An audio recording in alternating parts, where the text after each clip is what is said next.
इन्फॉर्मा markets India द्वारा आयोजित सीपीएचआई और पी मेक इंडिया का 17वां संस्करण ग्रेटर नोएडा के इंडिया एक्सपो सेंटर में शुरू हुआ। यह आयोजन 26 से 28 नवंबर 2024 तक चलेगा और भारतीय फार्मा उद्योग की क्षमता का प्रदर्शन करेगा। भारतीय फार्मा बाजार के 2030 तक $130 बिलियन और 2047 तक $450 बिलियन तक बढ़ने का अनुमान है।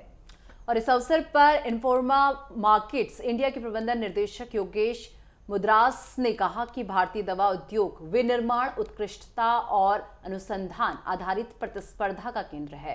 भारत तीसरे नंबर पर वैश्विक जैव प्रौद्योगिकी गंतव्य और फार्मा निर्यात में महत्वपूर्ण योगदान दे रहा है, जिसकी वर्तमान में $55 बिलियन की बाजार का आकार है। इस एक्सपो में प्रमुख उद्योग संघों का समर्थन प्राप्त है और ये वैश्विक साझेदारी और नवाचार को बढ़ावा देता है। तो ये जो हमारा सीपीएचआई एंड पीमैक एक्सपो है, ये हमारा 17वां साल है ये शो का। ये एक ग्लोबल शो है फार्मा इंडस्ट्री का, और ये अभी हम जो कर रहे हैं 17वां साल, ये साउथ एशिया का सबसे बड़ा फार्मा इंडस्ट्री एग्जीबिशन है। यहाँ पे सारी इन फिनिश प्रोडक्ट्स, आपके जो रॉ मटेरियल से लेके machinery, lab equipment, packaging machinery, सारी एंड टू एंड सॉल्यूशंस मिलती है। एक वन स्टॉप शॉप है फार्मा इंडस्ट्री के लिए, जिसमें और other than the exhibition there are lot of other attraction जो हम लोग करते हैं। नेटवर्किंग सेशंस होते हैं, कॉन्फ्रेंसेज होते हैं, राउंड टेबल्स होते हैं, अवार्ड्स होते हैं। तो बहुत एक वन स्टॉप शॉप हो गया, पूरा फार्मा इंडस्ट्री यहाँ पे आता है।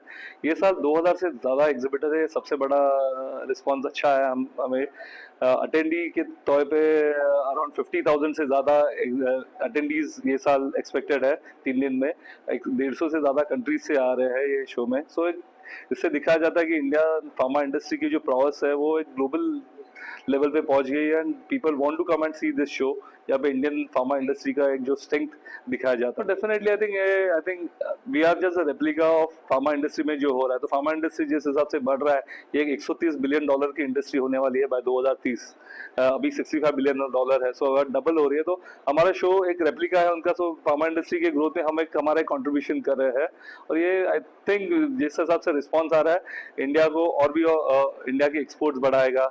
इंडिया में दवाइयों की रेट्स, मैन्युफैक्चरिंग और सस्ती हो जाएगी। सो रेट्स भी अच्छे, रिजनेबल रेट्स पे मेडिसिन, हाई क्वालिटी मेडिसिन मिलने, और already we are known as high quality base, but और अच्छा क्वालिटी मेंटेन होगा। सो ये एक हमारा एक प्रयास है ये एग्जीबिशन से। So all over the world 150 countries से है, but majority Indian exports are with the US and the western hemisphere. But अभी जो देखा जाए तो वैसे में यूरोपियन कंट्रीज से और अमेरिकन यूएस से आते हैं और साउथ अमेरिका से। लेकिन अभी देखा जाए नए मार्केट जैसे अफ्रीका है, जापान है, तो वहाँ से भी बहुत सारे विजिटर्स ये शो में आते हैं। 2000 से ज़्यादा एग्जिबिटर्स है ये शो में, और अटेंडीज 150 से ज़्यादा कंट्रीज से है।